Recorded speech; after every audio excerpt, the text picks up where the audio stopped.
এই দুনিয়ার পুরো জীবনটা এটা হচ্ছে লালসাময় একটা জীবন, লোভ, মরিচিকা, মায়াজাল।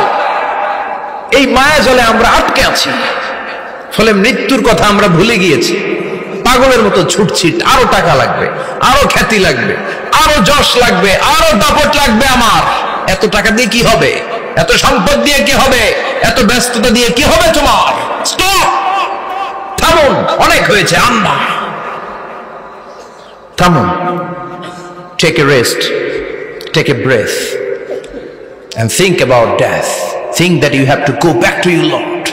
একটু বসেন না, একটু ভাবেন যে আমাকে চলে যেতে হবে, চলে যেতে হবে। এই কোলাহল, এই ব্যস্ততা, এগুলো থাকবে, থাকবো না আমি। সাইয়েদনা ওমর ফারুক বলেছেন, মুতু ক্বাবলা আন তামুতু, মরার আগে একবার মরো। হাসিবু ক্বাবলা আন তুহাসাবু আলাইকুম, তোমার হিসাব নেওয়ার আগে তুমি একবার নিজের হিসাবটা করো না। কাগজ বের করে একটু লিখো না কি কি ভালো কাজ করছিলা, যেগুলো দিয়ে নাজাতের ওসিলা হতে পারে। 1 2 3, আর কি কি আকাম কুকাম করছো দেখো না, লিখে দেখো তোমার অবস্থাটা কি। মরার আগে একবার মরো। মরার আগে খাটের মধ্যে শুয়ে শটান করে চোখ বন্ধ করে একবার মরার ভান করে দেখেন কেমন লাগে। চোখটা বন্ধ করেন আর ভাবেন আপনি নাই, কি কি হতে পারে ভাবেন। আপনার ছেলে মেয়েরা কান্না জুড়ে দিবে, আপনার প্রাণের স্ত্রী বিলাপ শুরু করে দিবে, বন্ধু বান্ধবের চিৎকার আর মাতম, স্থানীয় এলাকার মসজিদে ঘোষণা, অমুক এলাকার নিবাসী অমুক ভাই অমুকের ছেলে অমুক দুনিয়ায় নাই।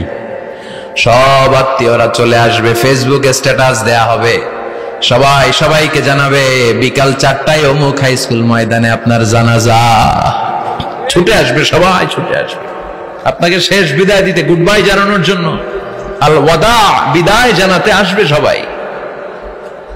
4 তাকবীর দিয়ে আপনার জানাজা হবে, অশ্রুসিক্ত জানাজায় আপনার বিদায় হবে। কাঠের খাটিয়ার মধ্যে করে কাঁধে তুলে আপনার কবরে নেওয়া হবে। আগে থেকে খুঁড়ে রাখা কবরটার মধ্যে আপনার বিছিয়ে দেয়া হবে।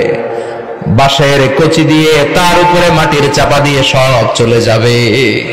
ভাবেন না একবার চোখ বন্ধ করে, this is the circle of life, this is the nature of life. এটা সবার হবে, আমার হবে, আপনার হবে। এত মায়া, এত ভালোবাসা কই যাবে? কেউ থাকবে না, সবাই আপনার অন্ধকার কবরে রেখে দিয়ে চলে আসবে। উপরে বাঁশের কঞ্চি, তার উপরে মাটির চাপা, অন্ধকার আর অন্ধকার। এই অন্ধকার যেন শেষ হতে চায় না, শুধুই অন্ধকার, ঠিক কিনা? এজন্য আমাদের চলে যেতে হবে। দাদা গেল, চাচা গেল, মামা গেল, আমাদেরকেও যেতে হবে, জোরে কোন ঠিক কিনা? একদিন মাটির ভেতরে হবে ঘরে মন আমার, কেন বন্ধ দালান ঘর, প্রাণ পাখি উড়ে যাবে পিঞ্জর ছেড়ে।